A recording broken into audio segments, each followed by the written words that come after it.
नमस्कार। पॉलिटिकल पंचायत में मैं आपका अपना साकिब सुमन एक बार फिर हाजिर हूं एक बड़े मुद्दे के साथ। मुद्दा जुड़ा है हरियाणा के उन किसानों से जिन्हें शायद केंद्र सरकार से उन 3 अध्यादेशों पर एतबार नहीं है जिन्हें उनके हित में बताया जा रहा है।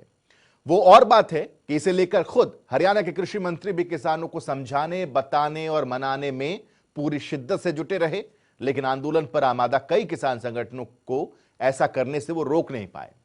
किसानों की नाराजगी जुड़ी है केंद्र के उन 3 अध्यादेशों से जिन्हें सरकार बड़े संशोधन और बदलाव बताकर ला रही है, लेकिन उस पर किसान संगठन संतुष्ट हो नहीं रहे।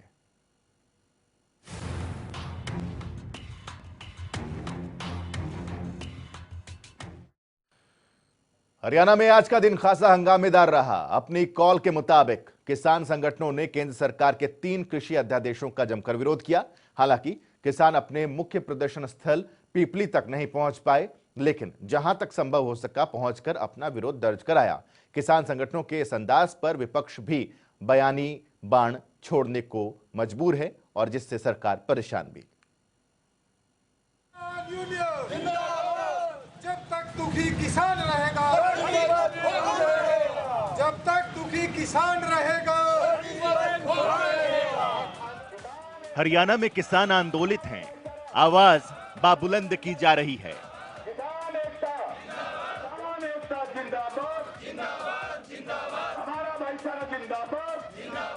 और घनघोर तरीके से सरकारी नीतियों का विरोध किया जा रहा है। विरोध केंद्र के उन 3 अध्यादेशों को लेकर है जिसके बूते वो ये दावा ठोक रहे हैं कि इससे किसानों के दिन बदल जाएंगे, उन्हें ज्यादा स्वतंत्रता मिलेगी और साथ ही ये आजादी भी मिलेगी कि वो अपनी उपज देश में कहीं भी बेच सकेंगे। लेकिन कुछ किसान संगठन हैं कि वो केंद्र की बातों से आश्वस्त ही नहीं हो पा रहे हैं। उन्हें शायद ये संदेह है कि इसके जरिए उनके हितों को प्रभावित करने की कोशिश की जा रही है।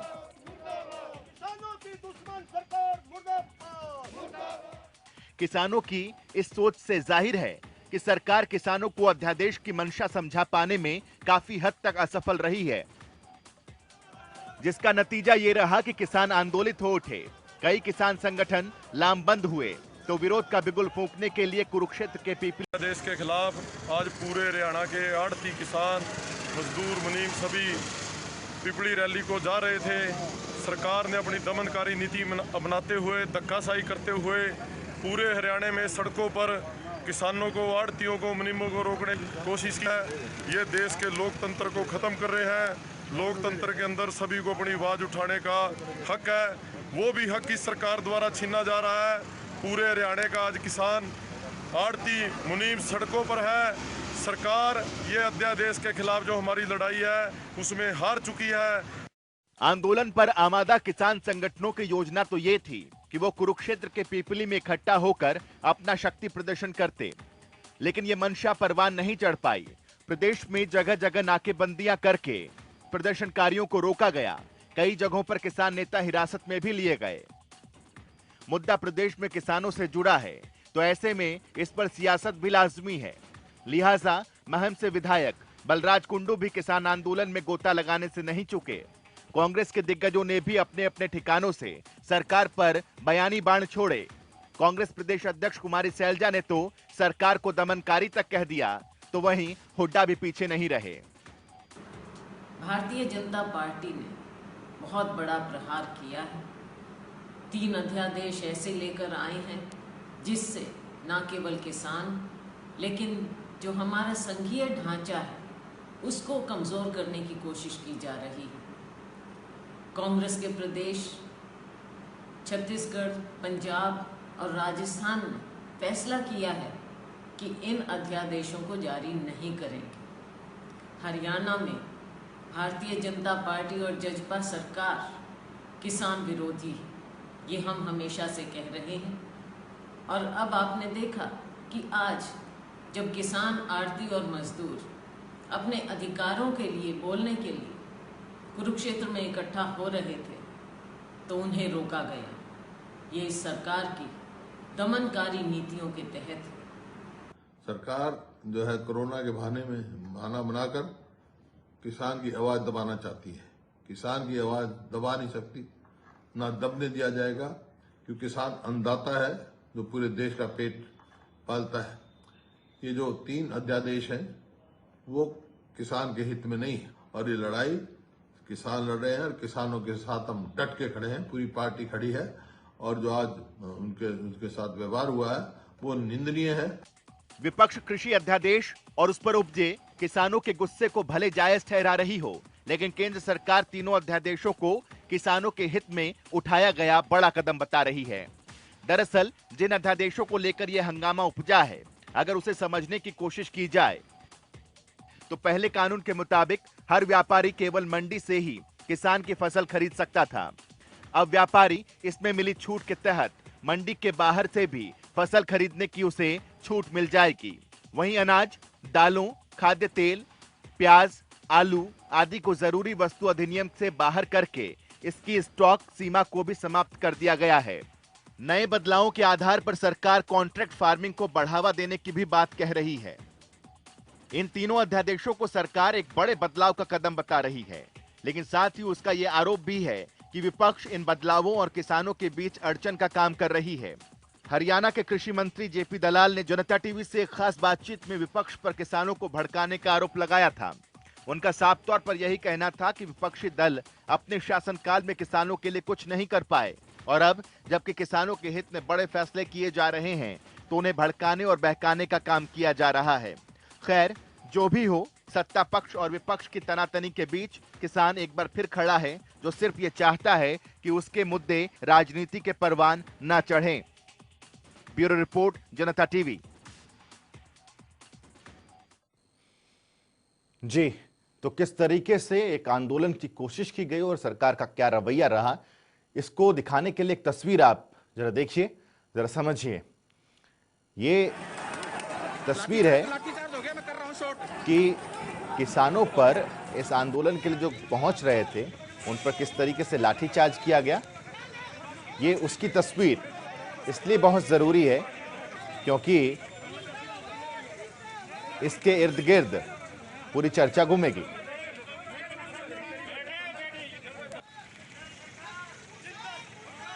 चलिए, अब पॉलिटिकल पंचायत में वक्त हो चला है कि मैं जो तमाम खास मेहमान जुड़े हैं उनसे जरा रूबरू कराऊं आपको और उसके बाद अपनी चर्चा की हम शुरुआत करेंगे। सरकार का पक्ष रखने के लिए 2 शख्स हमारे साथ इस वक्त मौजूद हैं, चूंकि गठबंधन की सरकार है। वीरेंद्र चौहान जी भारतीय जनता पार्टी की तरफ से, स्वागत है वीरेंद्र जी। जेजेपी की तरफ से दीपकमल सहारन जी हमारे साथ हैं, बहुत बहुत स्वागत है दीपकमल जी। और कांग्रेस की तरफ से बजरंग जी हमारे साथ जुड़े हुए हैं, बजरंग दास गर्ग साहब, बहुत बहुत स्वागत है आपका। वीरेंद्र चौहान जी, सवाल सबसे पहले आपसे मेरा ये कि कोरोना बहाना, मकसद आंदोलन दबाना? भारतीय जनता पार्टी की सरकार अभिव्यक्ति की स्वतंत्रता, अपनी बात कहने की स्वतंत्रता की पक्षधर है। किसी आंदोलन को दबाना प्रजातंत्र में हमारी ओर से उसका प्रयास किया जाएगा, इस बात कोई संभावना नहीं है। किसानों को अपनी बात कहने का, किसान संगठनों को अपनी बात कहने का हक है, अधिकार है, परंतु कौन सी परिस्थितियों का सामना इस समय प्रदेश कर रहा है, देश कर रहा है, उन परिस्थितियों का ध्यान भी आंदोलनकारियों को रखना चाहिए था। ऐसे हालात, जबकि मुख्यमंत्री जी स्वयं कोरोना से संक्रमित अस्पताल में थे, कृषि मंत्री हाल ही में कोरोना से संक्रमित थे, भूपेंद्र सिंह हुड्डा प्रतिपक्ष के नेता हैं, स्वयं वीरेंद्र चौहान जी, कोरोना फैल रहा है, विस्तार हो रहा है, उस समय में इतना बड़ा इकट्ठ करना, एक बार मुझे कहने, वीरेंद्र चौहान जी, आप ही से सवाल है, आप ही से सवाल है, कहीं नहीं जा रहा, कहीं नहीं जा रहा मैं, आप ही से सवाल है, आप ही से सवाल है। लाठीचार्ज हो गया, किसानों पर लाठियां बरसा दी गई, 2 वाक्य तो कहने देंगे। किसानों पर लाठियां बरसाई गई हैं। वीरेंद्र चौहान जी, मैंने मेरे आपके पहले प्रश्न का उत्तर आपने पूरा नहीं होने दिया, मैं वो भी दे दूंगा। उस पर तो मैं लौटूंगा, क्योंकि आपके बहुत सारे नेता जो है वो कोरोना पॉजिटिव हुए हैं, वो इस वजह से कि वो बड़ौदा जा रहे थे, वहां पर वो जनसभाएं कर रहे थे, लोगों के साथ मिल रहे थे। आपने प्रश्न मुझसे किया, उत्तर आप ही देंगे तो गड़बड़ हो जाएगी साक्षी जी। मैं सिर्फ ये कह रहा हूं, ऐसी परिस्थिति में रैली करना विरोध जताने का एकमात्र विकल्प नहीं था। आपको अपना पक्ष रखने का अधिकार है, लेकिन ठीक है, रैली की जिद करना, ये एरोगेंस आयोजकों का गलत था। वीरेंद्र चौहान जी, रही बात लाठीचार्ज की, जी, लाठीचार्ज एक भी हरियाणा के नागरिक पर लाठीचार्ज का कतई समर्थन नहीं किया जा सकता, नहीं होना चाहिए था। वहां क्या परिस्थितियां बनी उनका बहुत कायदे से मुझे पता नहीं, लेकिन अनुमति नहीं थी रैली करने। उसके बावजूद कुछ लोग राजनीति करने वहां पहुंचे हैं। कांग्रेस के लोग वो पीछे रह करके, कांग्रेस के लोग राजनीति करने पहुंचे हैं। बजरंग दास गर्ग साहब, इसका जवाब मैं आपसे लूंगा, लेकिन उससे पहले जरा एक ट्वीट दिखाते हैं, जरा एक ट्वीट दिखाते हैं। दिग्विजय चौटाला का ट्वीट दिखाते हैं अपने तमाम दर्शकों को। दिग्विजय चौटाला का यह ट्वीट है, आज किसानों के साथ हुई लाठीचार्ज की घटना बहुत निंदनीय है। किसानों को हुई पीड़ा को हम अपनी पीड़ा मानते हैं। यह बात उनकी तरफ से कही गई है और आज के घटनाक्रम की जांच होनी चाहिए। दुखद घटना है, ऐसा नहीं होना चाहिए था। वापस लौटते हैं, इस ट्वीट को दिखाते रहिए अपने तमाम दर्शकों को। दीपकमल सहारण साहब, ये ट्वीट आ गया आपकी पार्टी की तरफ से, नैना चौटाला का स्टेटमेंट भी आया है कि यह गलत है, लाठीचार्ज जैसी घटना नहीं होनी चाहिए थी। क्या कहना चाहेंगे आप? जांच की बात दिग्विजय चौटाला कह रहे हैं, सरकार आपकी है, क्या इस तरीके से हालात बने थे? क्या अभी तक आपकी सरकार ने जानने की कोशिश की कि आखिर क्या ऐसी वजह रही कि लाठीचार्ज की नौबत आई? देखिए, इसके दो पहलू हैं और मैं चाहूंगा कि हम हरियाणा की चीजों को अलग अलग, एक तो 3 नए कानून आ रहे हैं, वो किस रूप के लिए हैं, अच्छे के बुरे हैं। आज की घटना के बाद आपने दिग्विजय जी का दिखाया भी, ये कहीं पर है किसी भी सरकार में और किसी भी सूरत में अगर लाठीचार्ज की घटना होती है तो वो अफसोस की बात है। उसमें शासन के रूप में और बाकी चीजों के रूप में कोई और वैकल्पिक चीजें अगर हो सकती थी तो उसके बारे में हमें सोचना चाहिए। लेकिन जहां तक ये बात है कि अध्यादेश जो आने वाले हैं और उनको राजनीति हो गई, उसके बारे में एक अफसोस की बात यह है कि पक्ष को अब किसानों के कंधों पर कर बंदूक चलाने की जरूरत है। ऐसे कानून जो कि एक इतिहास बदलने वाले हैं देश के किसानों के लिए, उनको आजादी देने वाले हैं, जिसकी ठीक है दीपकमल सहारण जी, ये जो 3 अध्यादेश हैं इसके बारे में हमने ग्राफिक्स के जरिए भी समझाया, आप लोग भी समझाने की कोशिश कर रहे थे, लेकिन बहुत लेट से जागे आप लोग। हाँ, इस आंदोलन से एक दिन पहले कृषि मंत्री आकर के अपील करते हैं कि इस तरह से मत कीजिए, ये अध्यादेश आप लोगों के हित में है। आप लोगों तक, किसानों तक अपनी बात को कन्विक्शन के साथ पहुंचा ही नहीं पा रहे हैं। कन्फेस आप जो कर रहे हैं कि ये बहुत अच्छी चीज है, वो किसान समझ ही नहीं रहे हैं। तो फिर सिर्फ टीवी पर बैठ करके ऐसे बोल देने से नहीं होगा कि इस अध्यादेश को पढ़ लो। डिप्टी सीएम भी कहते हैं इस अध्यादेश को पढ़ लीजिए, उसके बाद विरोध कीजिएगा। अरे साहब, किसानों को इतनी फुर्सत है क्या कि वो आपका अध्यादेश पढ़े या खेती करे? आप उसको ढंग से समझा ही नहीं पा रहे। लाठीचार्ज कर रही है आपकी सरकार। क्या एक्शन अभी तक आप लोगों ने ले लिया किसानों के ऊपर हुए लाठीचार्ज का? ये बताइए ना साहब। अध्यादेश पर तो आप लंबा चौड़ा पूरा बखान दे रहे हैं, किसान कुछ पढ़े कुछ समझे होंगे। अगर आप ये कहते कि विपक्ष ने उनको बरगला दिया, तो आप कहां हैं? आप क्यों नहीं उनको समझा पाए? आप क्यों नहीं उनको रोक पाए? दीपकमल सहारण साहब बोलिए। देखिए साकेत, आप अगर इसको इसी रूप देखना चाहते हैं कि विपक्ष जो कर रहा है वो बहुत सही है और उसकी बातों में सच्चाई है और जो लोग रहे हैं वही हरियाणा है, वही हरियाणा के किसान, तो ये बात नहीं है। कोई सरकार होती उसके विरोध में और कोई विपक्ष पार्टी के पक्ष होते हैं। इस पूरे स्थिति का पिपली में बने क्षेत्र उसका कौन करता धरता गुरनाम सिंह चढ़ूई। अगर हरियाणा के किसान और किसान यूनियनों पूछे कि गुरनाम सिंह चढ़ूई कौन है, काम करता है, तो वो आपको बता देंगे कि रणदीप सिंह सुरजेवाला के दिमाग और उन्हीं के पैसों से काम करने वाला एक किसानों का प्रतिनिधि है, जिसके साथ बाकी किसान यूनियनों के लोग भी नहीं है। ये हमेशा कुरुक्षेत्र लोकसभा के क्षेत्र में ही राजनीति करता है, क्योंकि वहां पर रणदीप सिंह सुरजेवाला अपना भविष्य देखते हैं। इसके साथ किसी दिन आप भूपेंद्र सिंह दीपकमल सहारण साहब, मैं एक चीज बहुत स्पष्ट तौर पर आपसे जानना चाहता हूं सर, कि कोई अगर राजनीति कर रहा है, आप ये कह रहे कि बरगलाने की कोशिश की गई, भड़का रहे हैं, उनको गुमराह किया जा रहा है, तो सर आपकी सरकार है, आप अध्यादेश लेकर के आ रहे हैं, आप क्यों नहीं समझा पाए किसानों को कि देखो किसान भाई, देखो अन्नदाता, देखो धरती पुत्र, ये जो अध्यादेश है वो आपके हित में है। गुरनाम सिंह चढ़ूनी साहब प्रदेश अध्यक्ष है भारतीय किसान यूनियन के, वो हमारे साथ जुड़े हुए हैं। चढ़ूनी साहब, सरकार चीख चीख के ये कह रही है, सरकार चीख चीख के कह रही है चढ़ूनी साहब कि ये अध्यादेश आपके हित में है, क्यों नहीं समझ रहे आप लोग? क्या गलती है, क्या दिक्कत है इस अध्यादेश में चढ़ूनी जी?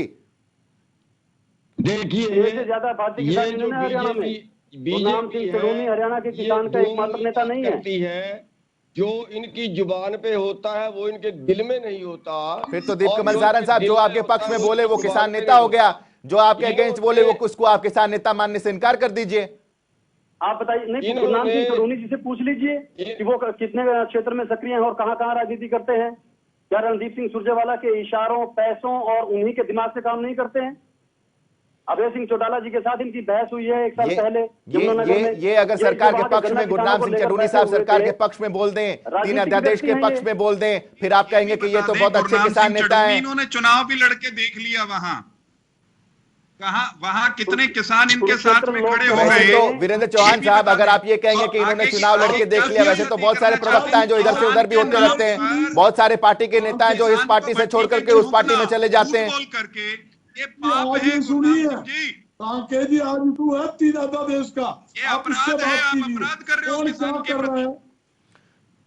ठीक है, साकेत, मैं एक बात के साथ अपनी बात एक बार जरा गुरनाम जी को सुन लेते हैं। बाकी पूछ लीजिएगा। दीप कमल जी, चाहे आप उनको किसान नेता माने या ना माने, वो हमारे मेहमान है, जरा उनकी बात में एक बार सुन लेते हैं, दर्शक भी सुन ले, आप जवाब दीजिएगा। एक सेकंड दीप कमल जी, एक सेकंड। गुरनाम जी आप अपना पक्ष रखिए, क्या दिक्कत है इस तीन अध्यादेश में, उसके बाद बजरंग जी आपके पास आऊंगा। ये जो तीन अध्यादेश लाए हैं, ये बीजेपी सरकार अडानी और अंबानी के पास टोटल एग्रो बिजनेस बेचना चाह रही है और अमेरिका के दबाव में ये फैसले कर रहे हैं, क्योंकि WTO में अमेरिका कहां से आ गया? देश के किसानों के, हरियाणा के कुरुक्षेत्र के किसानों के लिए अमेरिका का डर दिखाओगे आप? पे लिखा हुआ है कि न्यूनतम अमेरिका का डर दिखा रहे हैं, पता नहीं किसका डर दिखा रहे हैं। वो वर्ल्ड मार्केट से ज्यादा नहीं हो सकता।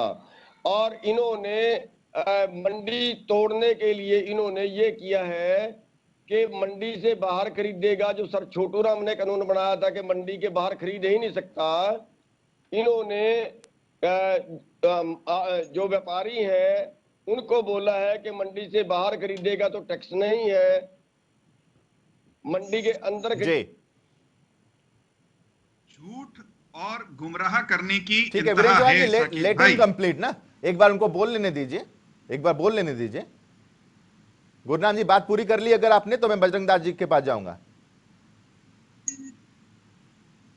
ठीक है, चलिए बजरंग दास जी बोलिए, बोलिए। कांके जी, सबसे पहले तो मैं पुलिस द्वारा आज किसान जो आरपीओ पर लाठीचार्ज की, उसकी मैं कड़े शब्दों में निंदा करता हूं। हेलो, साथ ही जिस प्रकार कल के दिन ये रैली ना करने के जो फरमान जारी किए गए, ये सरकार का जल्दबाजी में लिया गया फैसला है। जबकि किसान, आड़ती, मजदूर मिलकर एक भाईचारा कायम करते हुए एक संदेश देना चाहते थे कि तीन जो अध्यादेश है ये किसान व आड़ती के हित में नहीं है। हकीकत में आप इसको प्रैक्टिकल लीजिए कि तीन अध्यादेश सरकार ने जो जारी किए हैं, केंद्र सरकार ने, इसके अंदर स्पष्ट है कि किसान की फसल कोई भी बड़ी कंपनी का मालिक जो है, कोई भी बड़ी कंपनी अंपायर, यानी कि भाई अमानी अडवाणी जैसे लोगों को फायदा पहुंचाने के लिए ये अध्यादेश जारी किए गए हैं। फसल पैदा होने से पहले ही खेतों में किसान की फसल खरीदने का उनको राइट है। जो अध्यादेश जारी हुआ है उसके अंदर कहीं भी नहीं लिखा हुआ कि MSP से कम कोई भी मतलब प्राइवेट कंपनी फसल नहीं खरीद सकती। इसका मतलब औने पौने दामों के अंदर जो है बड़ी बड़ी कंपनियां माल खरीदेगी। दूसरा, मंडी के अंदर फसल बिकने पर तो मार्केट फीस लगेगी और मंडी से बाहर या खेतों में, ग्रामों में फसल बिकने पर ठीक है, मार्केट। ठीक है बजरंग जी, जरा आपकी बातों का जवाब लेते हैं, करना चाहता जवाब लेते वीरेंद्र चौहान जी बोलिए। पूरी बात पे एक मिनट, ठीक है बजरंग जी, लौट रहा हूँ तीसरे पॉइंट पर लौटूंगा। एक बार जरा वीरेंद्र चौहान जी का जवाब ले लेते हैं, एक एक करके हर पॉइंट का जवाब लेते हैं। बजरंग जी एक सेकंड होल्ड कीजिए, बजरंग जी एक सेकंड, बजरंग जी को रोक लीजिए। बजरंग जी बोलिए। मैं वीरेंद्र चौहान जी बोलिए, से बताना चाहता वीरेंद्र चौहान जी बोलिए। यहाँ सरकार ने आदेश क्या ये बीच में बोलते रहेंगे तो मेरी बात नहीं सुनी जाएगी। बजरंग जी एक सेकंड होल्ड कीजिए, बजरंग जी लौटूंगा आपके पास, बजरंग जी आपके पास लौटूंगा। एक सेकंड बजरंग जी बोलिए। वीरेंद्र चौहान जी, 3 अध्यादेश जो केंद्र सरकार लाई है वे न तो मंडी के खिलाफ हैं न किसान के खिलाफ हैं। किसान फिलहाल मंडी में अपनी फसल बेचता है, वहां उसको अधिकांश फसलों पर समर्थन मूल्य मिलता है। नए अध्यादेश मंडी से बाहर खुले बाजार में अपनी फसल बेचने के इच्छुक किसानों को सुरक्षा प्रदान करते हैं। वे किसान को अपनी फसल मंडी में बेचने की जो उसका अधिकार स्वतंत्रता आज है उसको यूं का यूं कायम रखना, उसको बिल्कुल छुआ नहीं है। और एक एडिशनल दरवाजा किसान के लिए खोल रहे हैं कि अगर उसको मंडी से बेहतर दाम कोई बाहर देता है तो उसको वो सीधे डायरेक्ट बेच सके। तो किसान के लिए एक हम दरवाजा खोल रहे हैं, वो अतिरिक्त दरवाजा वो भी तब जब उसको बाहर बेहतर दाम मिल रहा हो तभी तो बेचेगा कोई बाहर। वीरेंद्र चौहान साहब, तो जब हम वीरेंद्र चौहान जी, बेहतरी के लिए वीरेंद्र दरवाजा चौहान जी, खोल रहे हैं वीरेंद्र तो चौहान जी, किसान के खिलाफ कैसे हो वीरेंद्र सकता चौहान है? जी, एक वाक्य हो। वीरेंद्र चौहान जी, नहीं वाक्य। एक वाक्य भी नहीं। वीरेंद्र चौहान जी, ये तीन अध्यादेश आप लेकर के आए, क्या आपने किसानों को कॉन्फिडेंस में लिया? क्या आपने किसानों तक ये बात पहुंचाई? क्या आपने इन तीन अध्यादेशों का फायदा किसानों तक पहुंचाया? उनको बताया, उनको समझाया? नहीं समझाया। इसी वजह से ये प्रदर्शन हो रहा है और आप लाठीचार्ज कर रहे हैं। नहीं, आपकी सरकार लाठीचार्ज करवा रही है। लोग हमेशा, मैं उत्तर दे रहा हूं आपके प्रश्न का। कुछ लोग, मुट्ठी भर लोग हमेशा किसान को गुमराह करके सियासत करते रहे हैं। अरे अगर वो मुट्ठी भर लोग हैं तो आपके दोनों हथेली है, आप दो दो मुट्ठी लेके पहुंच जाइए। आपकी सरकार है, सारे मुट्ठी आपके पास है। आप इतने मुट्ठी लेकर के नहीं समझा पा रहे किसानों को, वो एक मुट्ठी में किसानों को बरगला दे रहे हैं। सिर्फ और सिर्फ ठीकरा वोट देने से कैसे चलेगा वीरेंद्र चौहान जी? अभी आप अपनी जिम्मेदारी से भाग करके कांग्रेस पर ठीकरा फोड़ दीजिए, कांग्रेस पर ठीकरा फोड़ दीजिए। आप सिर्फ किसानों को बरगला रहे हैं वो। अरे अगर वो बरगला रहे हैं तो आप समझाइए। नहीं है ना, आप ही समझने के लिए तैयार नहीं है। मैं ये कह रहा हूं, अभी केंद्र की सरकार अध्यादेश लाई है, उन पर चर्चा करने का। अरे सुन लीजिए भाई, बजरंग जी, झूठ बोलने की कोई लिमिट होनी चाहिए। अध्यादेश कानून बनने हैं, संसद में चर्चा होगी। बजरंग दास जी पार्टी से ताल्लुक रखते हैं, उस पार्टी के भी लोग संसद में हैं, वे अपनी राय रख सकते हैं। बतौर किसानों के संगठन वे सरकार तक, सरकार के मंत्रालय तक अपनी राय रख सकते हैं। और किसानों के कोई बेहतर सुझाव होंगे तो जब ये कानून बनेगा उस पर विचार करने से सरकार इनकार करती है, ऐसा बिल्कुल भी नहीं है। हम किसान के हित में सुविचारित एक दीप कमल सारन जी, नियमों की श्रृंखला लेकर दीप कमल सारन जी के माध्यम से दीप कमल सारन साहब हित में है। नहीं, ठीक है वीरेंद्र चौहान जी, ठीक है, ठीक है वीरेंद्र चौहान जी, गुंजाइश नहीं। वीरेंद्र चौहान जी ठीक है। जनता टीवी के कार्यकारी संपादक प्रदीप डिवास जी भी हमारे साथ जुड़े हैं। प्रदीप जी, आप सवाल करना चाह रहे हैं कुछ? सिर्फ एक सवाल साकेत मैं ये करना चाह रहा हूँ वीरेंद्र चौहान जी और जजपा के प्रवक्ता दीप कमल सारन जी, दोनों क्योंकि सरकार में हिस्सेदार हैं। सिर्फ एक छोटा सवाल ये है कि एमएसपी को लेकर किसानों में जो एक भय का ये माहौल है कि एमएसपी खत्म किया जा रहा है। आप ये कहते हैं कि मंडियों में आपको एमएसपी हर हालत में मिलेगा, लेकिन आप किसान को ये आश्वासन क्यों नहीं दे रहे हैं कि मंडियों के बाहर जो भी किसान से फसल खरीदेगा, अगर वो न्यूनतम समर्थन मूल्य नहीं दे रहा है किसान को, और किसान को उसकी फसल का अगर वो कॉन्ट्रैक्ट फार्मिंग करता है और वो मूल्य नहीं मिल रहा जो सरकार ने निर्धारित कर रखा है, तो उसके खिलाफ क्या कार्रवाई की जाएगी?